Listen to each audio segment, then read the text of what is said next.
America ने Iran के Hormuz blockade के खिलाफ प्रोजेक्ट फ्रीडम की शुरुआत कर दी है।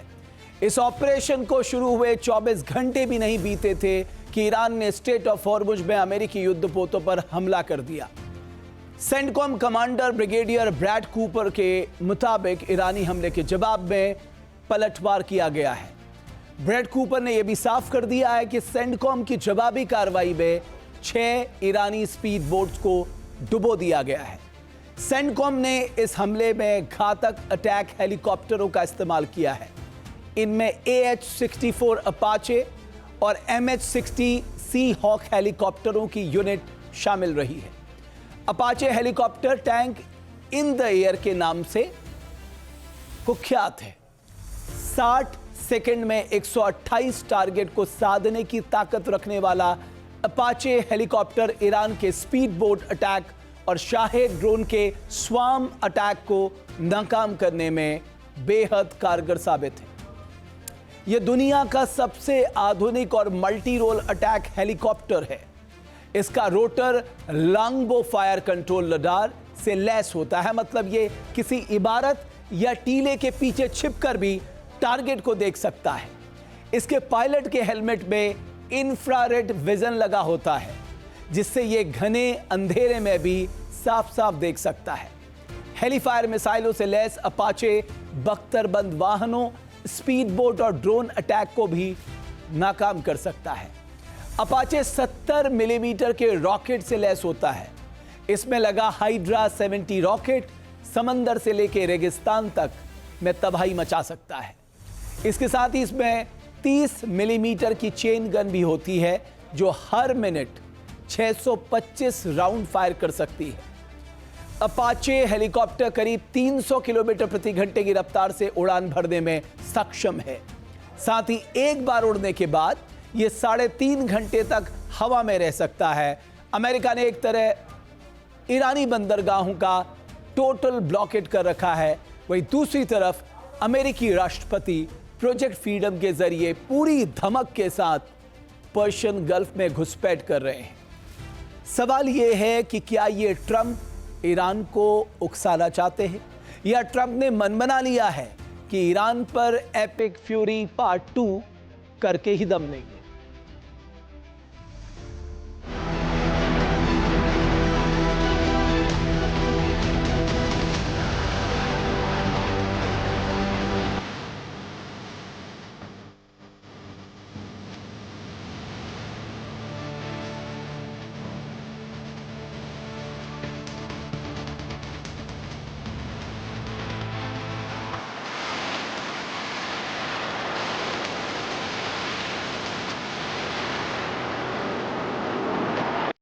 क्या हॉर्मुज की वजह से एक बार फिर पर्शियन गल्फ 40 दिन के युद्ध जैसी तबाही का गवाह बनेगा?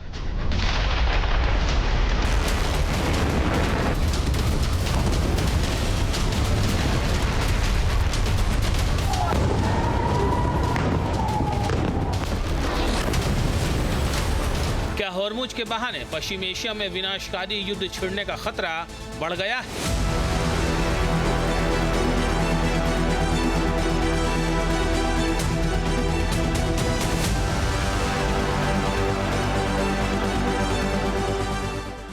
क्या अगले 24 घंटे में ईरान पर फिर से अमेरिका का हमला शुरू हो सकता है?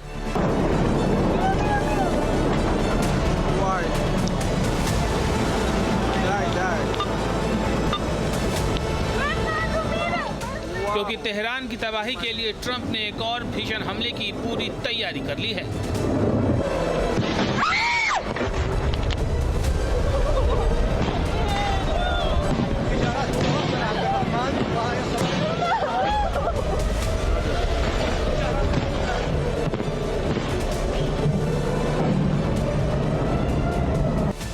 ट्रंप के निर्देश पर सेंटकॉम ने हमले का पूरा खाका तैयार कर लिया है।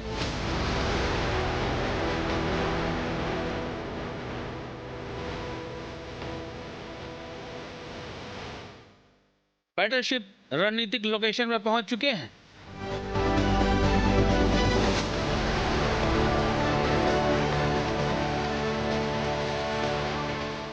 मिसाइलों के कोऑर्डिनेट सेट कर लिए गए हैं, टारगेट भी सेट हैं और इंतजार है तो सिर्फ फाइनल ऑर्डर का।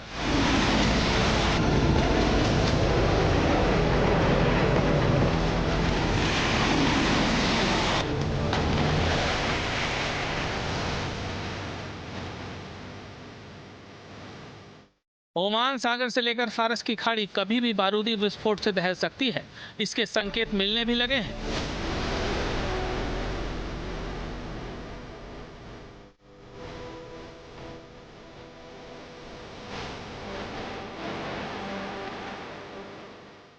ईरान का अमेरिकी बैटलशिप को टारगेट करने की जरूरत हो या फिर अमेरिका के सैन्य और रणनीतिक सहयोगी यूएई पर मिसाइलों और ड्रोन से भीषण वार।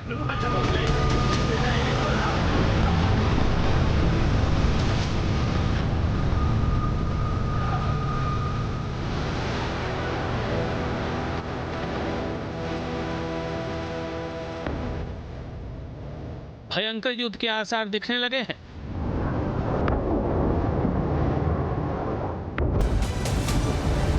दरअसल ईरान के साथ नाजुक सीज फायर के बीच अमेरिका के राष्ट्रपति डोनाल्ड ट्रंप ने प्रोजेक्ट फ्रीडम का ऐलान किया है।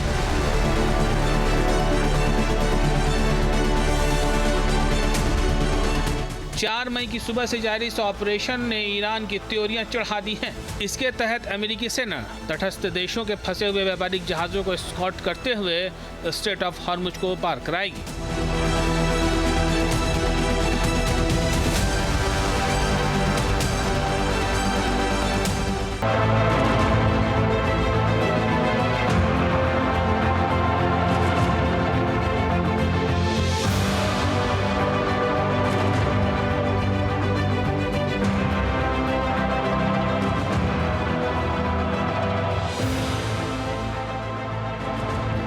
दरअसल अमेरिका की रणनीति ईरान के हॉर्मुज वाले बार्गेनिंग पावर को ध्वस्त करने की है। ईरान ने हॉर्मुज पर नेवल ब्लॉकेड लगाकर जीसीसी देशों समेत कुल 8 देशों के हाइड्रोकार्बन निर्यात को पूरी तरह से ठप कर दिया है।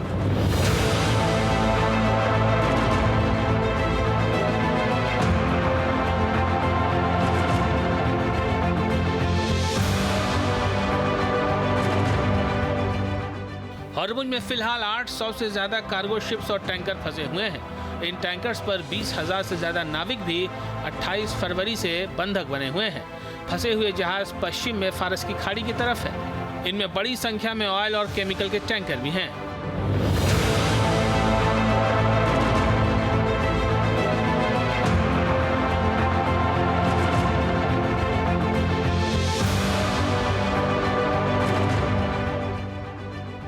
अमेरिका ने इतनी बड़ी संख्या में फंसे कमर्शियल कार्गो शिप्स और टैंकर को अब बड़ी राहत दे दी है। प्रोजेक्ट फ्रीडम के जरिए ऐलान कर दिया है कि हॉर्मुज में ईरानी दादागिरी का अंत अब करीब है।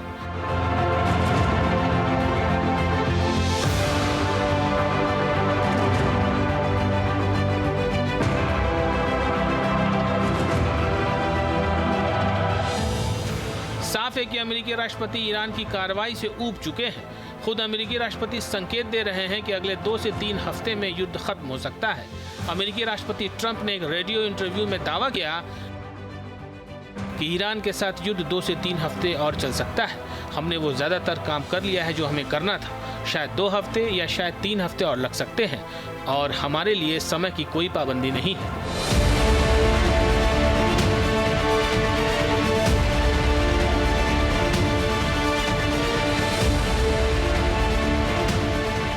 साफ है कि ईरान के साथ नाजुक सीज फायर के बीच अमेरिकी राष्ट्रपति के ऐलान ने हॉर्मुज में शिप नेविगेशन के पूरे सिस्टम को बदलने की कवायद तेज कर दी है।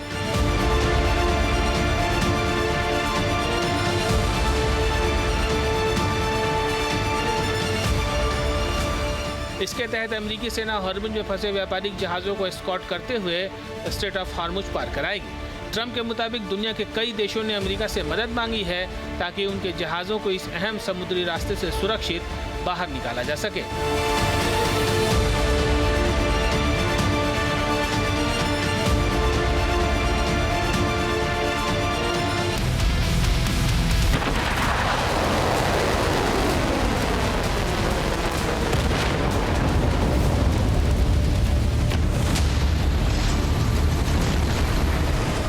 प्रोजेक्ट फ्रीडम को लेकर IRGC कोई जुर्रत न करे, इसे लेकर सेंटकॉम ने ईरान को सीधा और सख्त संदेश दे दिया है। बैटलशिप और ऑयल टैंकर को टारगेट करने वाली ईरानी स्पीड बोट्स को सी हॉक और अपाचे हेलीकॉप्टरों के जरिए हमला कर डुबो दिया है।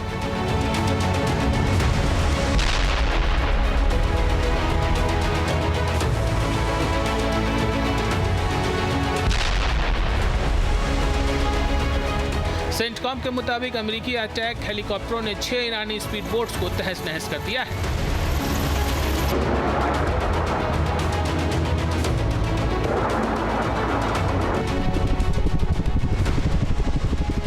सी हॉक और अपाचे हेलीकॉप्टरों के एक्शन से साफ है कि सेंटकॉम ईरान के खिलाफ ग्राउंड ऑपरेशन की भी तैयारी कर चुका है।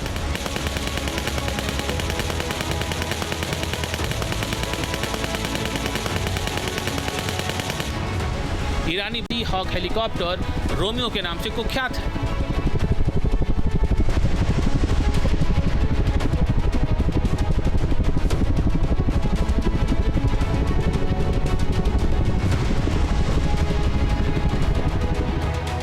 ये एक एंटी सबमरीन हेलीकॉप्टर है, मतलब ईरान की छोटी पनडुब्बियों के खिलाफ रोमियो असरदार साबित हो सकता है। ये हर मौसम में काम करने वाला ऑल वेदर हेलीकॉप्टर है जो multi mode radar, EO, IR camera और नाइट विजन से लैस है। टॉर्पीडो, हेलफायर मिसाइल और प्रिसीजन किल वेपन सिस्टम रॉकेट से लैस होकर सी हॉक हेलीकॉप्टर दुश्मन के जहाजों और पनडुब्बियों को एक ही वार में नष्ट कर सकता है।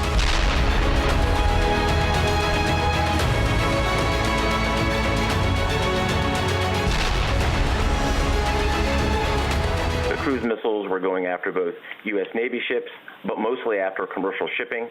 We defended both ourselves, and consistent with our commitment, we defended all the commercial ships. We've had drone launches against commercial ships, all of which were defended against, consistent with our commitment. And then the small boats were all going against commercial ships, and all were sunk by Apaches and Seahawk helicopters.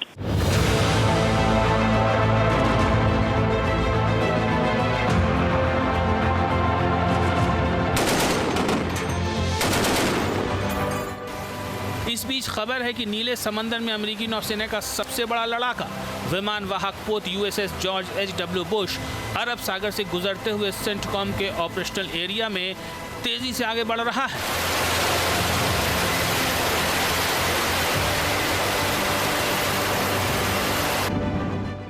मतलब अब Iran के खिलाफ CENTCOM area में 3 aircraft carrier तैनात हो गए हैं। Project freedom के ऐलान के साथ ही अमेरिका का घातक सैन्य जमावड़ा सबूत है कि अगले कुछ घंटे ईरान के लिए बेहद अहम हो सकते हैं।